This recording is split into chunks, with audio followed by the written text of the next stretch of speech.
I try to create a balance between innovation and financial discipline. But most importantly for me, that finance taught me to look at the business holistically. I can read through the numbers, how every decision impacts people, product, or even growth. And that mindset has really helped me in transition to a leadership role. Finance and creative teams often speak very different languages, but both are essential to building successful games. What we are building at ELA Games is a shared space where both sides feel heard and respected. A good CFO doesn't just sit with the spreadsheets. They work across all the departments. When you step into the leadership role, you already have a deep insights into how marketing, product, compliance, and operations fit together. That makes it easier to build alignment and keep everyone moving in the same direction. My biggest piece of advice is go beyond the numbers. Start learning the business like someone who owns it. Don't just report performance. Understand what drives it. Get curious about the product, player behavior, marketing funnels, and market dynamics. I will say that if you underestimate any of the financial challenges, you're getting into serious trouble. In this industry, things move fast, but so do costs. What makes it even trickier is that early success can hide deeper issues. High revenues might look impressive, but if your margin is thin or your cash flow is unstable or you haven't prepared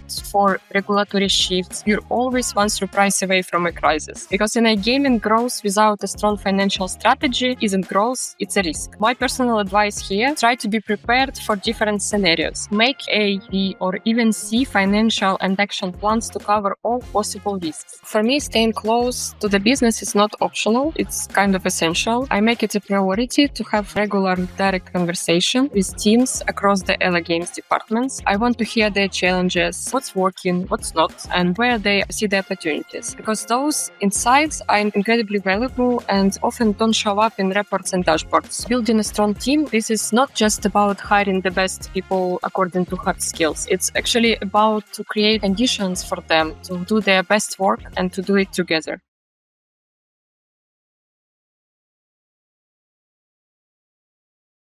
Hello, everyone. This is Magda, and I'm very happy to welcome you all to a new episode of Ace Alliance Insights, where together with my amazing guests, we discuss all things iGaming. And today's topic is a bit different from what you may have gotten used to. We'll talk about how a financial background can really help lead an iGaming company. And I'm very excited to be joined by someone that personally shifted from a CFO role to a managing director. And with over 12 years of experience across diverse sectors, she has successfully driven profitability and efficiency in global finance departments and iGaming companies. Having spent 6 years in the iGaming industry, she has also built and led high-performing teams, driving significant operational and financial improvements. Please welcome Marharyta Yerina, Managing Director at ELA Games. Marharyta, it is great to have you today. Thank you for inviting me, Magda. It's my pleasure to be here today. Absolutely, and I'm very happy that you joined us. Before we move on, I'd like to take a moment and thank our today's sponsor, PIN-UP.PARTNERS, the leading iGaming affiliate program with over 8 years of experience, flexible geo terms, and award-winning reliability. Now, Marharyta, you may be relatively new to ELA Games, and I believe you've been the managing director for just a couple of months, but you definitely have vast experience in the iGaming industry. And not everyone plans their future in iGaming or even sees themselves stepping into leadership roles. So starting with the first question, could you tell us a bit more about your journey and how you got into the iGaming industry in the first place? Sure. Actually, my first experience in iGaming happened by quite an accident. At that time, I was simply looking for new opportunities to grow, and I ended up to joining a company that provided services for an iGaming company. My role was focused on preparing financial reports, but I found myself becoming more and more interested in the product itself and how everything functioned within the game studio. At some point, I shared ideas with the game studio management, and we immediately saw that we were on the same page. I had a strong desire to understand the business more deeply and to contribute not only through the financial results, but also throughout the operational processes. It felt like there were so many valuable insights just waiting to be explored. So I moved into the game studio as a financial specialist, and from there I started building my own team and growing as a leader. That sounds like quite a story, and thank you so much for sharing this, Margarita. So you've spent years in finance, and now you're leading ELA Games, and that's really not a typical shift for most people. And I can't help but ask, how has your background in finance influenced the way that you run the company day to day? First and more foremost, it's give me the strong foundation for making data-driven decisions.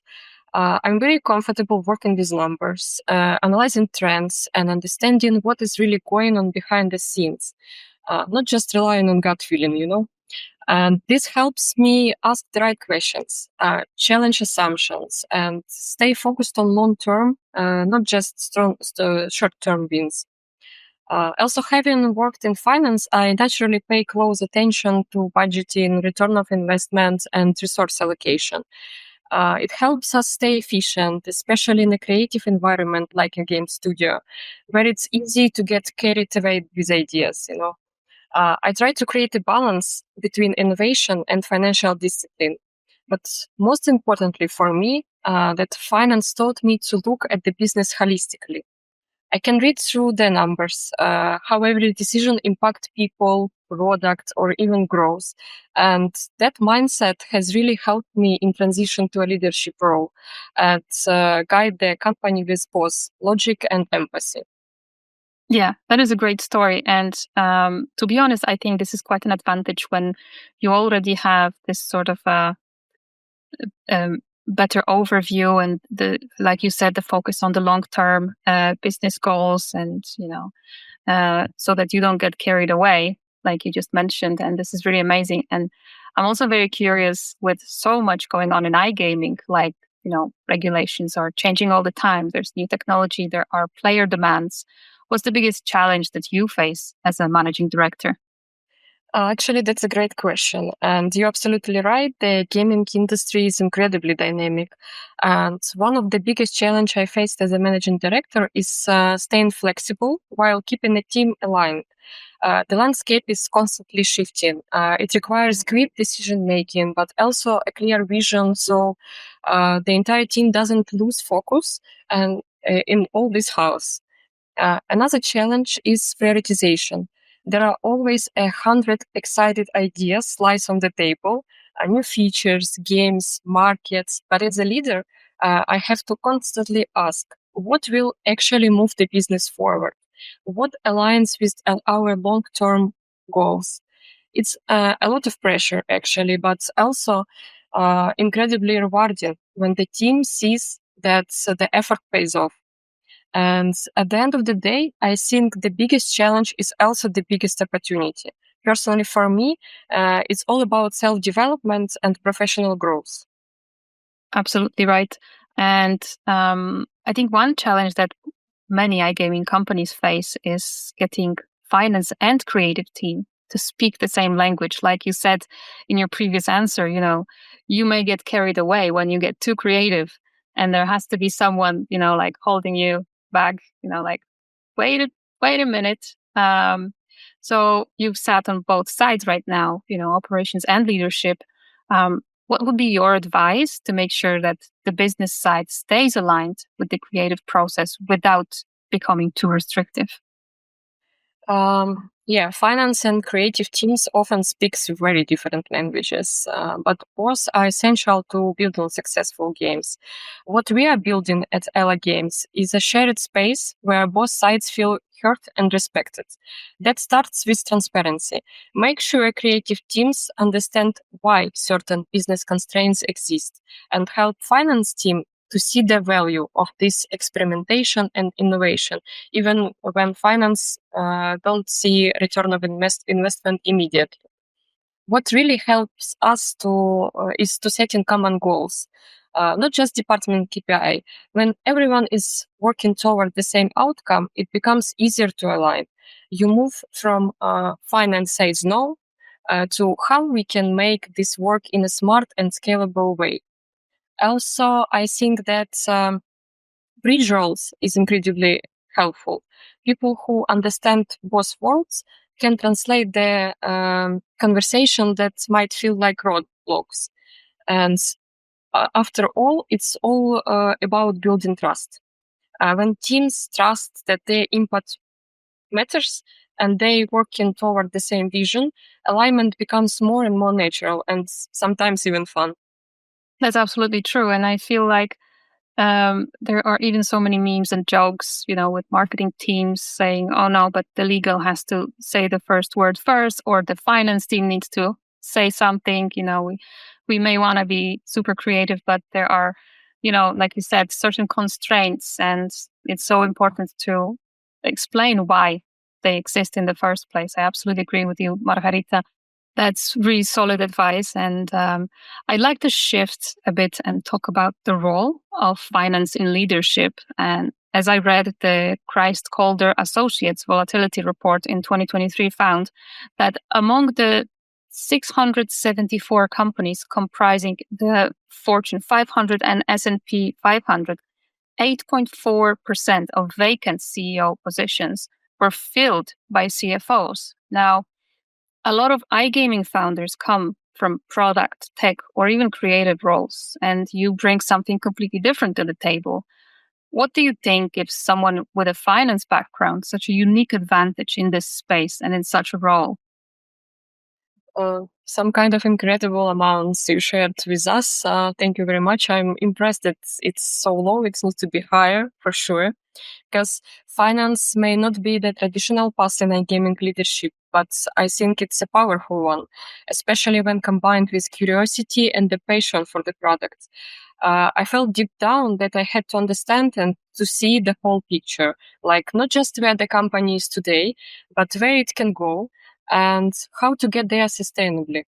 Person with the finance background actually used to balancing risk and opportunity, thinking strategically and making decisions based on long-term impact. That mindset is critical when you're scaling a business. So the most important age is cross-functional understanding, for my opinion. A good CFO doesn't just sit with the spreadsheets. They work across all the departments. So when you step into the leadership role, you already have a deep insights into how marketing, product, compliance, and operations fit together. That makes it easier to build alignment and keep everyone moving in the same direction. Yeah, I absolutely agree. And for those watching who come from financial or operation roles, maybe CFOs or controllers who want to grow beyond their current roles, what advice would you give if they are aiming for a seat at the leadership table in an iGaming company specifically? My biggest piece of advice is go beyond the numbers. Start learning the business like someone who owns it. Don't just report performance. Understand what drives it. Get curious about the product, player behavior, marketing funnels, and market dynamics. Ask to join the creative or product meetings, even if it's outside your role. That's where you can start building true strategic value. These are really good points, Marharyta. I feel like they're going to make really good content afterwards. And also something that I have noticed, because I myself come from a marketing background, is that when people think about iGaming, they often focus only on marketing or partnerships or sales, going to events and so on. But the financial side plays such a huge role in whether companies sink or swim. Do you notice any financial challenges in iGaming that don't really get enough attention? I will say that if you underestimate any of the financial challenges, you're getting into serious trouble. In this industry, things move fast, but so do costs. What makes it even trickier is that early success can hide the deeper issues. High revenues might look impressive, but if you margin a scene or your cash flow is unstable or you haven't prepared for regulatory shifts, you're always one surprise away from a crisis. And that is why I hope in every company there are no financial challenges that don't get enough attention. Because in a gaming, growth without a strong financial strategy isn't growth, it's a risk. So my personal advice here, try to be prepared for different scenarios. Make your A, B, or even C financial and action plans to cover all possible risks. That's how you will be certain that you will not have any bad surprises. Yeah, I absolutely agree. And, like you say, have plan A, B, or C, or even D. At some point when you get to plan C, you may not want to do this anymore because you're like, what bad can happen? And then something always happens. We are in iGaming for a couple of years, and one thing that we know for sure it is constantly changing. There are new things happening all the time. And thank you so much for sharing your insights. And now I'd like to talk a bit more about ELA Games. So the company has been growing super fast. And as you probably know very well, with growth comes complexity. Uh, so from your perspective, how can a financial strategy shape the way that you make operational decisions or develop products?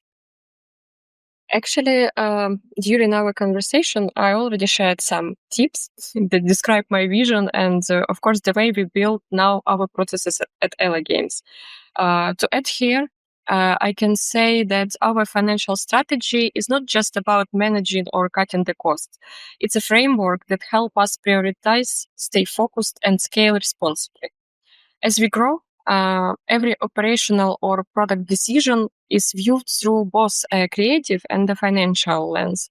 It's not how much will this cost, it's what kind of value will we create, and is it aligned with our long-term vision.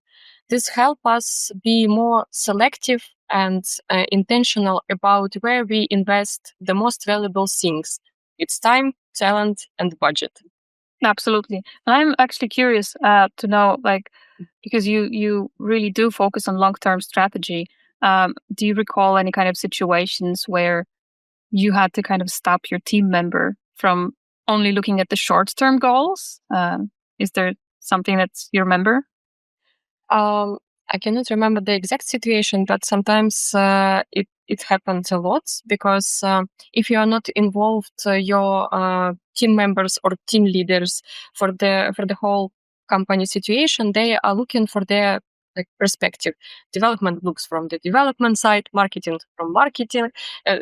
This kind of videos that marketing say to sales that they are not selling enough. Sales say to marketing that marketing provides the bad leads to them. So everyone is looking from their small point of view, and it happens a lot. But it's the thing that you need um, to bring all the team leaders to explain the situation, to involve everyone in the team to be on the same page, and it's very essential. Yeah, absolutely. And I think even taking a step back and having a bigger meeting with just the leaders of each team may also, help support those long-term goals. And I'd also like to add that, in a company like yours, the creative and business sides need to absolutely work hand in hand. But finance leaders can sometimes end up a bit removed from the rest of the business. How do you personally make sure that you are staying close to what's happening in the company? For me, staying close to the business is not optional. It's kind of essential. I make it a priority to have a regular direct conversation with teams across the ELA Games departments. I want to hear their challenges, what's working, what's not, and where they see the opportunities. Because those insights are incredibly valuable and often don't show up in reports and dashboards. So only direct conversation matters here. And also, I believe in being physically present, whether that's attending creative brainstorms, for example, or just walking around the office and checking in.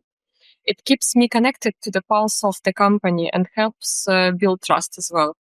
And honestly, I enjoy it. I didn't move into this role just to focus on financials. I did it because I wanted to shape the business as a whole.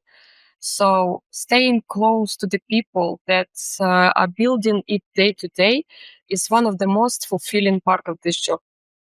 I love that answer. Marharyta, behind the operations and strategy, as we spoke, there's also the team. And I know you've built and led high-performing teams in multiple industries.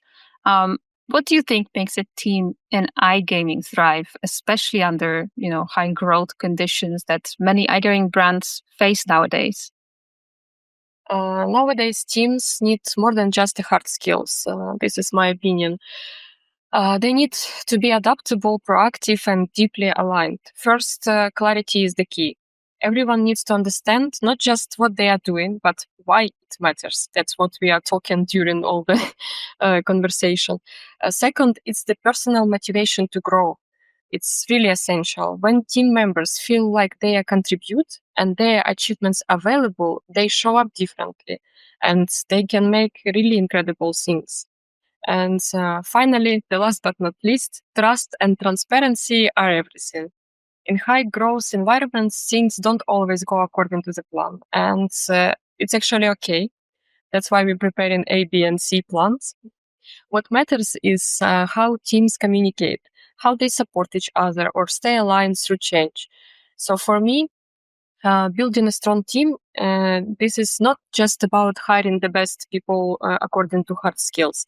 It's actually about to create the conditions for them to do their best work and to do it together. I couldn't agree more. And, I love that you said, let's start with the why.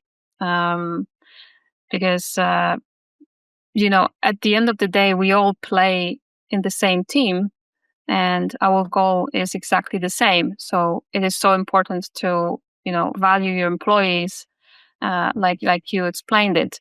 And I'd love to talk a little bit about the future now. So looking at the industry from your perspective, what trends are you keeping a close eye on for the rest of this year and for the upcoming ones? Is there something really catching your attention?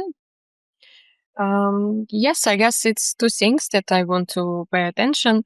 As we work in the fast-growing environment, trends are constantly shifting. And I keep a close eye on the land-based content right now and mechanics that are well known and beloved by our players. Lots of game studios implementing this right now, and let's see in the future what we will have if offline casino will have a transition to online, or we will have more unique content, for example. We also can't ignore how rapidly AI is advancing in areas like game art or video production. This technology significantly reduced time to market, for sure, and which is a huge advantage for game studios. But here is my piece of advice. Even when adopting these trends, it's crucial to stay unique and competitive. Following trends, it's for sure it's important, but maintaining your own identity, this is what truly sets you apart. Yeah, and honestly, I love that you said about staying unique because, frankly, with the rise of AI, it has become incredibly difficult because, there's no point denying that AI didn't help us speed up the job because it did, what's especially when it comes to ideation process and creating content. But at some point, you start noticing that it all looks so similar. So I love that you said that, it's so important to stay unique. And Marharyta, before we wrap up, I have a different kind of question to you. If you could talk to yourself from a few years ago, what advice would you give yourself regarding entering the iGaming industry? I definitely can say that I will not change anything from my past. So I guess I will say to myself, believe in yourself, first of all. An incredible path will lies ahead. So keep moving confidently towards your goal. I love that. And I love that you don't really want to change anything. It really proves that, you stand your ground and work towards your goal. You definitely looked at it long term, didn't you? For sure. I like what I do. Amazing. Thank you so much for sharing this. And for people who would like to get in touch with you and ELA Games, what would be the best way to do it? Of course, it's through LinkedIn and our website where you can contact us and demo our games. I love it. Marharyta, I am so grateful that you shared your insights with our audience today. And I hope hearing your story will give them a fresh perspective and maybe even inspire some people working in finance to consider such bold changes like you made. And thank you so much for joining us. Thank you so much for having me today. It's been a pleasure. It's been a pleasure here as well. And of course, thank you to everyone who joined us for today's session.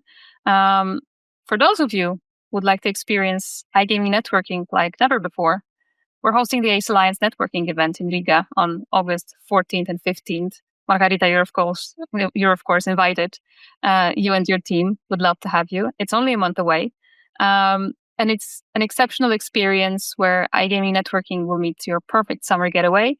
You can connect with your future business partners, whether on a boat, at a brunch, an old tabs tour. And of course, we'll have the legendary Ace Alliance party as the grand finale. It's something that maybe some of you still remember from 2023. We'd love to see you there. And all the details can be found on acealliance.com.